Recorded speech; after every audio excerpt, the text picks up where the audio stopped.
I didn't know if, as a force of nature, is it for good or for just general destruction? In any case, welcome everybody. I've often said this is the best way to start the new year, and I certainly mean it, except I get nervous about what you guys are going to do. As you know, I began this as a method of honoring my late husband Charles' commitment to the importance of nonfiction writing as we navigate the world around us. Looking back at the late 90s, it seems that that world was a kind of peaceable kingdom in contrast to what we're facing today. The words fake and news never went together in a sentence. Fake was bad costume jewelry, or in my set, plastic surgery. And news was something we trusted and we turned to help us navigate the world around us. 20 some odd years later, this is an incredibly different place. I don't think any of us then could have imagined the words like digital leaks or data theft. It would have sounded like something coming from a math class or a chemistry lab. But nonfiction now is more important than ever in this interconnected entity, in this world that has news and stories, true or false, being spread at lightning speeds where we're all in each other's hands every day. Navigating that is best handled by quality nonfiction. At the original press conference, which seems like a lifetime ago, I was asked why I wanted to have a prize like this. And I said I wanted to live in a world where I could talk to my neighbors, where we could have rational discussions about the issues that we were facing. And one of the neighbors I really like talking to is my partner in crime and fellow trustee, VJ Palmer. I have to tell you, and again, I'd go off script, I am unscriptable. VJ is one of the wisest men I've ever met, and he gives us such good guidance, both at the foundation level as a member of the Board of Trustees, but also I know at your position at PH&N Investment Council. You are a very wise man. Could you please, with your wisdom, bring us comments from the bank? Thank you, Noreen, for those exceptionally kind words. I will always do my best to try to live up to them. What I would like to do first and foremost is welcome you all this morning. On behalf of RBC Wealth Management, we are so happy that you could join us in the announcement of this year's RBC Taylor Prize shortlist. Now, everyone here can truly appreciate the power of nonfiction, and we're not alone. In fact, many of the world's most successful people consume dozens of nonfiction works each year. And interestingly, science has shown that reading nonfiction not only improves memory, intellectual, and analytical skills, but may help stave off degenerative neurological disorders, or more aptly said, a chapter a day may keep the doctor away. Now, nonfiction is the gateway to knowledge. From history to business, religion to politics, nonfiction enriches our understanding of everything around us and also makes us students of the world. This year marks the remarkable 18th presentation of the RBC Taylor Prize. And since its inception, the prize has consistently sought only one goal, namely to recognize excellence in Canadian nonfiction. And the 10 books on this year's long list did not fail to meet this standard or the prize's criteria, which are a superb command of the English language, an elegance of style, and a subtlety of thought and perception. These books are all incredible stories superbly written by Canadian authors covering a vast array of topics, which I'm sure made it very difficult for our jurors. With that said, I'd like to take a moment to thank our jury members. We commend you for the dedicated hours of reading, reflecting, and also the merits of all the incredible, and debating the merits of all the incredible books submitted to finalize this year's shortlist. And of course, a big thank you to you, Noreen, for paving the way for our talented Canadian authors and providing a forum for them to share their stories. On behalf of RBC Wealth Management, thank you again. We are honored to be the presenting sponsor of this prize and are also very proud to be part of the Charles Taylor Foundation. Thank you, and I wish all of our finalists the very best of luck, and I know this will be another thrilling year for the RBC Taylor Prize. Thank you. Before introducing the jury, I have to say that in the month of December, actually from December 5th on, as Ben McNally would attest, I read all 10 books on the long list. And I recognized that one of the perks of this job I seem to have given myself is I have come into the orbit of Canada's truth-sayers, Canada's nonfiction storytellers. And the long list provided a vehicle for examining different kinds of truths, for reconciliations of all kind, for dealing with nature, for dealing with beauty, for approaching the arts. Had they not been recognized on this long list, I'm not sure I would have approached all of that.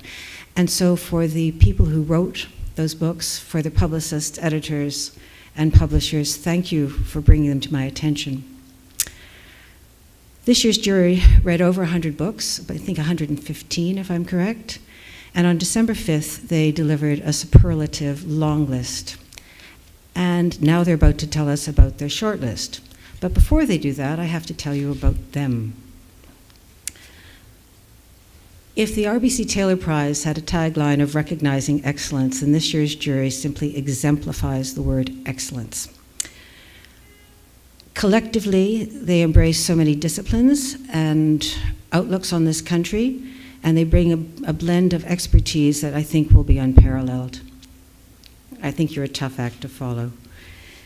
Unable to join with us today is the formidable, intelligent, and remarkably delightful Beverly McLaughlin. If you know Beverly, you know the delightful part of her. As you know, Beverly was Canada's Chief Justice of the Supreme Court, and you might not know that she was the longest-serving Chief Justice of the Supreme Court of Canada. Under Beverly's watch, as both a Justice and Chief Justice, the decisions handed down by her court have been foundational, and we have been benefiting, and we are standing on the shoulders of those decisions, largely because they've been written in a language so clear and precise that we can navigate our world through them.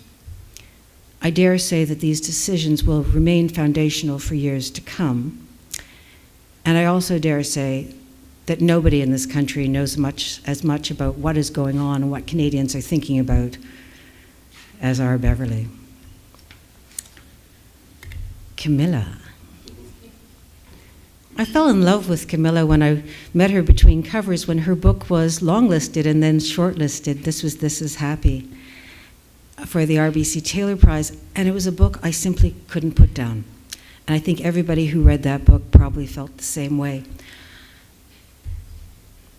I subsequently found out that this engaging personal style is a hallmark of yours and this remarkable voice that you have. And it's no wonder that your other books, including Sweetness in the Belly, have been, well, they've been recognized by being Giller shortlisted and Trillium Prize award winning. But Camilla's not just a one-trick pony. She also has a degree, a PhD in social anthropology. And I said I was going to mention this to Camilla just before, so she's not completely embarrassed. She's also the holder of the June Callwood professorship, chair, I guess it's called, isn't it, at Victoria College. And I was a pretty good friend of June's, and June would be absolutely delighted to know that someone like Camilla is carrying her torch. As for Roy McGregor, well, it's hard to know where to start, Roy. Everybody in this room, and I think everybody in Canada, has to be blessed for your 45-year career in journalism. You have won more national magazine awards and more national newspaper awards than probably anybody in this country. And if I were to go on and start listing them all, we'd all be here all day and you'd never announce a short list, so I'll stop. But I should say that you've written over 30 books. some of which I've read. And what I found about them was not only the breadth of subjects you covered, from sports to art, but also the uniformity of style that I found within them. They were written with a combination of good sense and good humor, and you felt like you were talking to your neighbor. And there was a neighborliness in your writing which is just infectious. Sound effects. In any event, it's unsurprising that Roy was named as an Officer of the Order of Canada in 2005. And summing up who you are in one sentence, you are the Canadian most of us aspire to become. And that's well meant and well said. In any case, as I said, I should mention, as a writer, Roy also was shortlisted for the Governor General's Award for Home Team, and he has a new book out, Original Highways, Traveling Canada's Rivers, the Great Rivers of Canada. There we go. Now I get even more nervous. All right. They read 115 books submitted by publishers large and small, written by Canadians and permanent residents of Canada, residing here and all around the globe. And now to tell us about their process and put me out of my misery, Camilla and Roy, please take the podium. Thank you, Noreen, for your extraordinary generosity, as always. And a warm welcome to everyone who's come this morning to celebrate this recognition of excellence in literary nonfiction. We'd like to begin by acknowledging that we're on the territory of the Haudenosaunee, the Huron-Wendat, the Métis, and the Mississaugas of the New Credit First Nation. We also recognize the enduring presence of Aboriginal peoples on this land.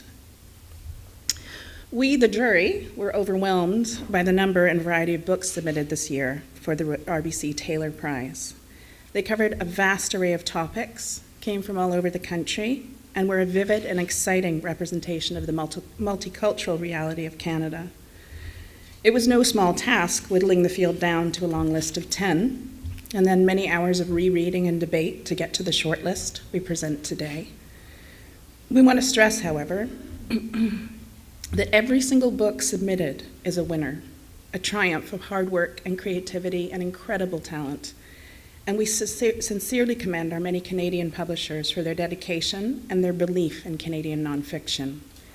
We found the books breathtaking in their range of topics. And we also happily found so many of them serve as a useful barometer for current issues, the challenges and explorations that we face as a nation and as individuals. Over to Roy.